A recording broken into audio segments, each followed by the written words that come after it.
So welcome back to another video. देखो यार, video तो वही है, अनदर का कोई सवाल है नहीं। अब क्या है कि आज हम लोग को दिन में ही निकलना था, ठीक है। तो दिन में इतना ज़्यादा बारिश हुआ है भाई, कुछ बोलने का नहीं, बहुत ज़्यादा बारिश हुआ है। इस कारण से निकल नहीं सकते हैं क्योंकि भाई पहाड़ी क्षेत्र है, ज़्यादा रिस्क लेना सही भी नहीं है। और एक दिक्कत और हो गया था कि हम लोग अभी 3 आदमी का प्रोग्राम था, तो 3 आदमी में से एक भाई जो हम लोग का जाने वाला था वो कर दिया कैंसिल, ठीक है। तो अभी हम हो गए और ललित भाई हो गए। अब भाई जाए तो जाए कैसे, और वैसे भी पूरा गाड़ी खाली जाना था। तो ललित भाई की वाइफ यानी कि भाभी तैयार हो गई जाने के लिए। तो हुआ कि चलिए भाई, अगर आप चलती हैं तो कोई दिक्कत नहीं है, थोड़ा बहुत पारिवारिक माहौल भी रहेगा, हम लोग घूमते हुए निकल भी जाएंगे। तो हम, ललित भाई, फाइनली उनकी वाइफ, भाभी, ये 3 आदमी निकल रहे हैं लोग। अब अभी हम लोग फ़िलहाल आए हुए हैं भंसार कटने, जहाँ पे भंसार कटता है। क्योंकि पता होगा आपको, कल भी हम बताए थे, कल वाले ब्लॉग में भी, कि भंसार का जो भी है अंदर जाने के लिए पर डे का 600 लगता है ना। हाँ, 600 पर डे का 600 लगता है। तो उसमें क्या है कि वो अभी हम लोग 4 दिन का ऐसे प्लान लेके चले हैं, एक दिन एक्स्ट्रा लेके, लगभग 4 या 5 दिन का हम लोग ले लेंगे कि उतना रहेगा तो ठीक रहेगा, सेफ जोन रहता है। नहीं तो अंदर रोका टोकी बहुत ज़्यादा होता है। इस हिसाब से अभी हम लोग 5 दिन का भंसार लेंगे और 5 दिन का लेकर के अभी हम लोग लौट जाएंगे। फिर जाएंगे घर पे, भाभी को रिसीव करेंगे, भाभी को रिसीव करके हम लोग फिर आएंगे। तब यहाँ से 9, 9:30 में मेन एंट्री लेकर के अब हम लोग आगे की तरफ करेंगे। तो चलिए अभी हम लोग पहुँचते हैं भंसार कटा। तो देखो यार, ये है मेन गेट जहाँ से एंट्री होगा।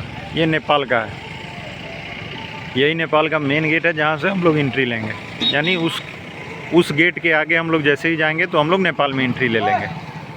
और ये है हम लोग का लाइन ऑफ कंट्रोल, यानी यहाँ के बाद से नेपाल और इधर से इंडिया।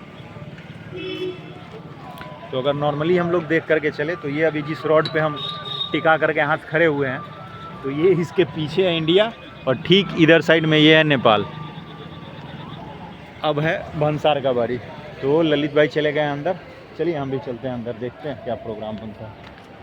अभी ये जो भीड़, ये सब गाड़ी जितना दिख रहा है ना, ये जितना भी गाड़ी वगैरह दिख रहा है लाइन से, या अंदर वो जो ऑफिस में भीड़, वो सब कुछ है भंसार के लिए ही। एक्चुअली रात में लोग इसलिए ट्रैवल करना ज़्यादा कोशिश करता है ना कि रात में ट्रैफिक कम मिलता है और आराम से लॉन्ग डिस्टेंस ट्रैवल हो जाता है। दिन में थोड़ा ट्रैफिक वगैरह ये सब चीज़ बहुत ज़्यादा मिलता है, इस कारण से थोड़ा दिक्कत होता है। तो इसीलिए हम लोग भी प्रीफर किए। और दिन में एक और भी कारण था कि भाई कंटिन्यू बारिश हुआ है 6-7 घंटे कंटिन्यू, इस कारण से हम लोग, वो भी एक मेन पर्पज़ था नहीं निकलने का।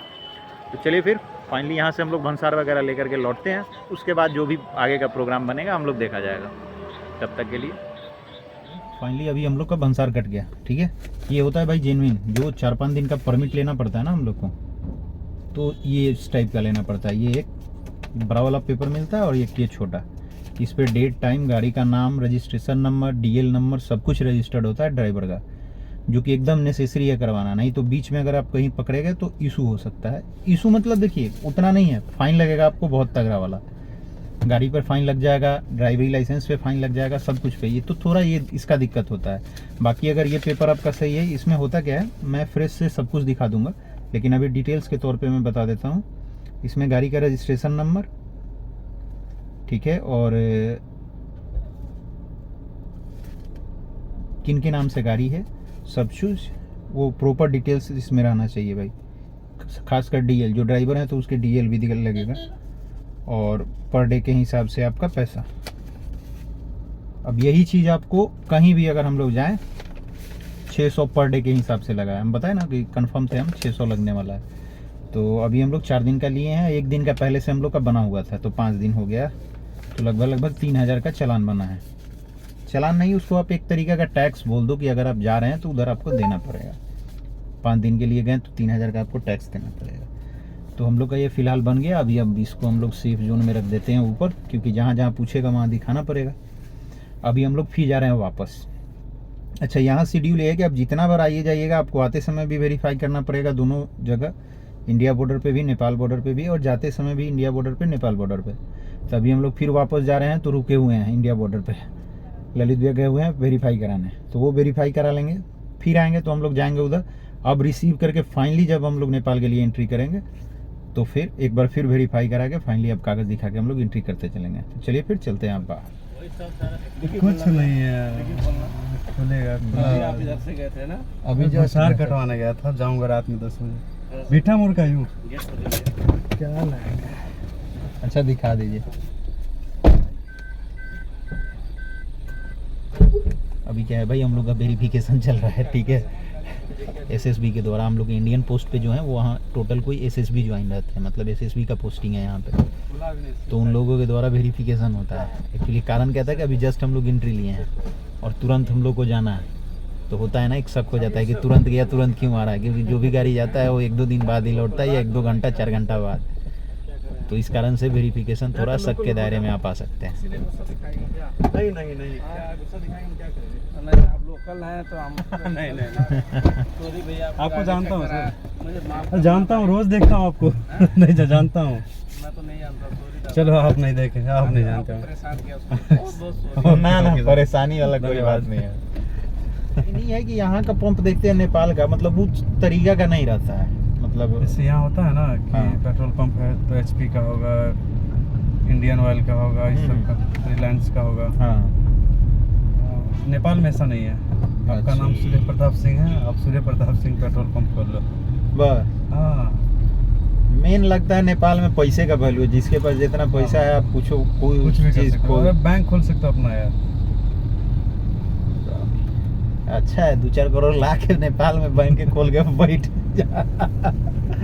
भाई 2-4 करोड़ जिसके पास है वो आराम से आके नेपाल में। यहाँ पे गैस का एजेंसी होता है ना, हाँ वहाँ पे गैस का एजेंसी नहीं होता। आप 100 सिलेंडर खरीद लो, बेचो गाँव में, कोई दिक्कत नहीं। अच्छा। हाँ जहाँ जिसको मन होगा वहाँ से लेगा। ओ यानी वो रिटेल भाव में, रिटेल तरीका से चलता है। तो भाई ये वो एक नया चीज़ है, यूनिक नेपाल में। हम लोग के यहाँ कनेक्शन लेना पड़ेगा, सब कुछ नंबर लगाइए तब मिलेगा। अब नेपाल में सुनने में आ रहा है भाई कि मतलब क्या बोलते हैं उसको, आप 100-150 सिलेंडर खरीद लो और उसको बेचो, फिर खरीदो फिर बेचो, मतलब दुकान की तरह जो सामान हम लोग खरीदते हैं जैसे बेचते हैं वैसे। उसके बाद मतलब आप independent अपने यहाँ बियर शॉप, वाइन शॉप, चाहे कोई वाइन भी हो, शॉप तो अपना यहाँ पे बिहार में लाइसेंस लेना पड़ता है। अच्छा सबका लाइसेंस होता है। वहाँ लाइसेंस वाला जरूरत अरे नहीं। वहाँ पान बेच रहे हो ना तो दारू भी बेच सकते हो, किराना बेच रहे हो दारू भी बेच सकते हो। कोई दिक्कत नहीं, रखो कोई, वहाँ लाइसेंस नहीं चाहिए। दारू वाला स्कीम अच्छा है भाई बिहार में। कहीं मिल बाकी जाएगा। जगह तो जहाँ बंदी नहीं है भाई कोई दिक्कत नहीं है, लेकिन हम लोग के साइड में जहाँ बिहार में बंदी है तो वहाँ का लोग चाहे तो भाई गर्दा उड़ा सकता है कि यहाँ भाई हर दुकान पे बताए ना अभी भैया कि मतलब पान वाला दुकान पे भी आप जाइएगा तो आपको दारू बियर ये सब मिलना है, फाइनल है कि मिल जाना।